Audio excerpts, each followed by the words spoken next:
அவர் அப்படி ஒரு படம் எடுக்கலன்னா நிறைய பேருக்கு அது அப்படி ஒண்ணு இருந்ததுன்னே தெரியாது. பெண் குழந்தைங்களை வந்து பாரமா பார்த்தாங்க அப்படிங்கறதே தெரியாது.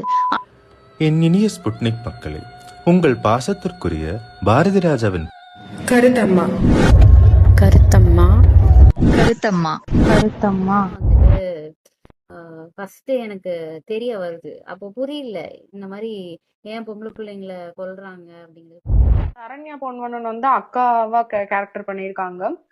இவங்களெல்லாம் பார்த்தா வந்துட்டு கொஞ்சம் டக்குன்னு நம்ம கனெக்ட் பண்ணிக்கிற ஹீரோயின்ஸ் மாதிரிதான் இருப்பாங்க இந்த படத்துலயுமே. பால் பால் பீச்சுறதா இருக்கட்டும், இல்ல வயலை ஓட்டிட்டு போறதா இருக்கட்டும். படத்துல வந்து ரொம்ப வறண்டு காடு வந்து மாடு வச்சு கொஞ்சம் கொஞ்சம் தண்ணி வந்து ஊத்து மாதிரி சொரக்க சொரக்க கொஞ்சம் தண்ணி தான் யூஸ் பண்ண முடியும். தண்ணியே காசு கொடுத்துதான் ஹீரோ